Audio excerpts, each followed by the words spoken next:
What's up, y'all? This is Cory, and welcome back to another RVing with Cory YouTube video. Today, we're going to take a look at the 2026 Tracer 235 RK. I think you're really going to like this one, but before we get on to the inside, all the specs as well as the link for the pricing will be down in the video description below this video.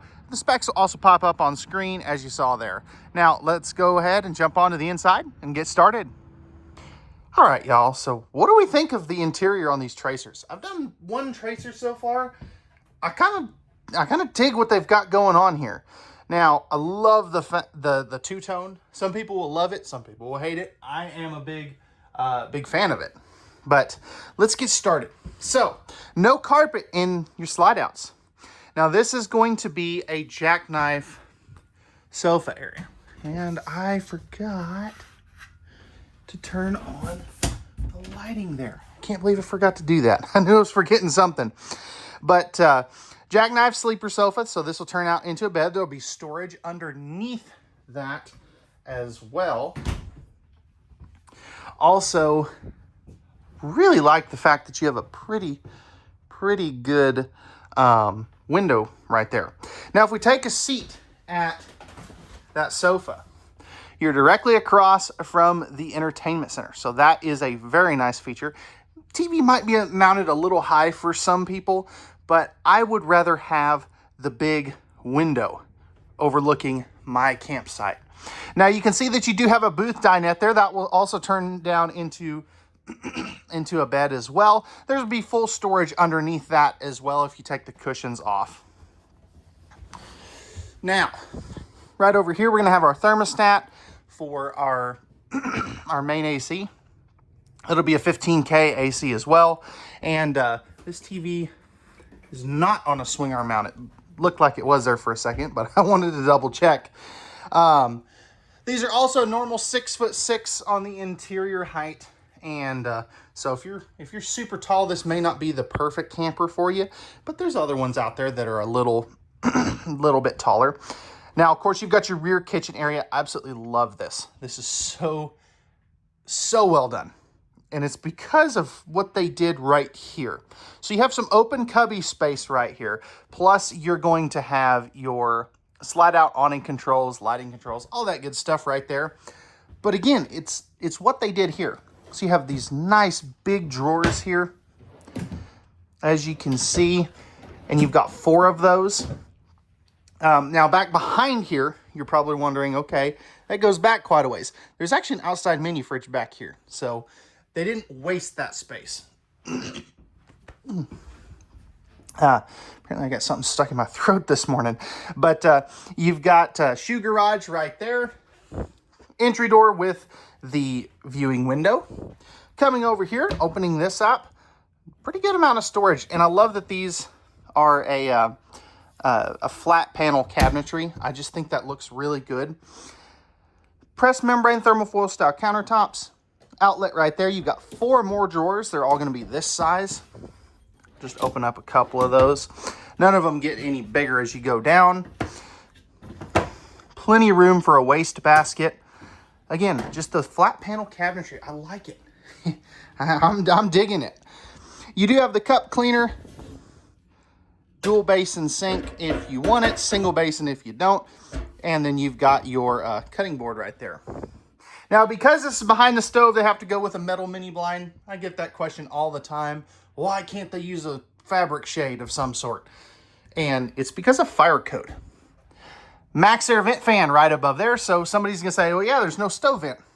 Yeah, you've got one right there. That'll suck a lot of that steam or stink from what you're cooking right up there. Moving back down, you have another electrical outlet, 4 more drawers. So again, I'm just digging that. Breakers and fuses there, USB ports, household outlets. And then you have some open cubby space right there. In cabinet duct heating, I don't know why I was trying to say in cabinet heating. But anyway, 3-burner cooktop right there with the glass cover. And in lieu of an oven, they do a convection oven, air fryer, microwave thing, whatever you want to call it. And then you have a matching cabinet right there. Right over here, we're going to have our 10.7 cubic foot, 12 volt refrigerator. So that is, of course, a very, very nice thing to have. You can also see right here, you got your TPMS system. So definitely really like that. That is a big safety feature there. Right here, we have our pantry area. So plenty of storage there for whatever you want to put in there. Moving forward, we have our bathroom area. Starting over here, we're going to have our dual medicine cabinets. So opening these up, you've got some pretty dang good storage space there. Tank monitoring panel, tankless on-demand water heater as well. Storage space right there. And then you've got some space for like some extra toilet paper and linens. But I really like the extra countertop space they did right there. Now, I'm going to back up here for a second. Of course, you can see your pocket door here. But this is more of that shotgun style center bathroom. People either love it or hate it. But it does give you a very good sized bathroom. Plastic toilet. I think they could have improved that as well. Plenty of room on this side. Plenty of room over here. I can't even touch the wall. But the fact that it's got a shower curtain as opposed to a shower door really helps. You got the 4-inch fan right there. Now, I'm not a huge fan of those, pun intended. I got dad jokes. But anyway, stepping up into the shower here, you know, I'm 6'1". I can barely fit under here without the skylight. If I step forward, this is great. This is a very well placed skylight. I've got a couple inches above my head to, you know, wash my hair, stuff like that. And it's a pretty good size shower, 30 by 36 inch. And there's another look at that medicine cabinet area. And there's another look at that shower area. So again, if you're 6'2", 6'3", you should have no problem because of where they put that skylight. And this has the curved shower curtain bar too, which is very nice. Moving up front, we have a king size bed. So really do like that. You are going to have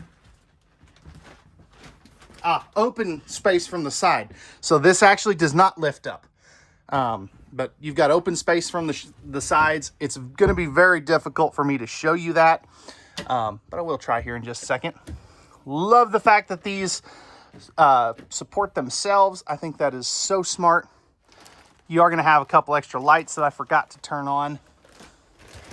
And cubbies back here. I would assume, let's see. Yep, you got power back there. That's kind of hard to see, but you can kind of see it back in there. So definitely really like that. And then down here, you've got that open storage from the side. I will say, just make it lift up, guys. Come on. I think that would be a lot easier personally.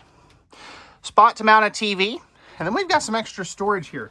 So this kind of makes up a little bit for the lack of linen space in the bathroom.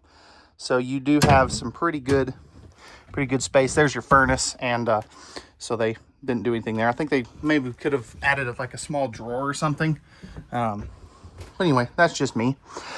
So, all right, guys, what do we think of this Tracer 235 RK? I know the interior went kind of fast. It's a smaller camper, so no need in taking 20 minutes on the interior. Besides, who wants to watch a 20-minute long video of just me talking? Most people don't. So, anyway, let's take a look at the outside. All right, y'all, we're back on the outside of this Tracer 235 RK. Starting up front here, we have our aluminum nose sweep. Yes, it's a fiberglass trailer, but it does have the aluminum front. I know some people are going to roast this in the comment section for that, but, you know, that's why there's so many different campers. Power tongue jack, 2 20-pound propane tanks. You've also got your battery right there. Massive storage. I mean, this thing's huge. This is one of the biggest ones I've ever seen in a travel trailer as far as storage compartments. Magnetic holdbacks, and then these are going to be the key to light system as well. Power stabilizer jacks, so no hand crank in here. Foldable steps. You got the black glass entry doors. Spot to mount a TV. And then under here, you can see you have a fully enclosed forced air heated underbelly. So definitely like that. Tandem axle, of course. And then you have the gold tinted windows.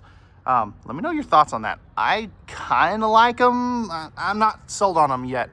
But nice big power awning with LED lights. You're also going to have a little mini fridge here. So no full camp kitchen, but hey, you get a spot for the brewskis, Mountain Dews, and apple juices, which is always a good thing.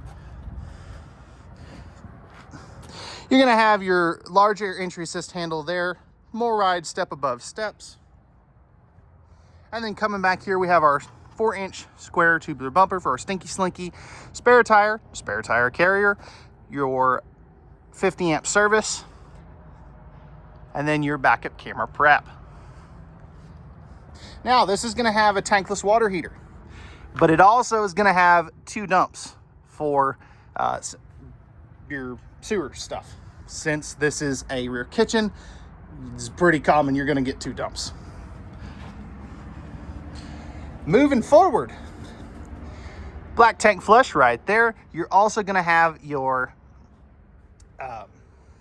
other dump for your black and gray tanks there.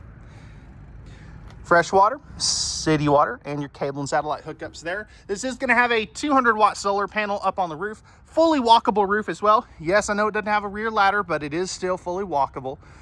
But let me know, guys, what do we think of this Tracer 235 RK, or just the Tracer line in general? Love to hear your feedback. I know I'd probably buy one if it was what I was looking for, but that's just me. Let me know your thoughts. I'd be curious to know what you think.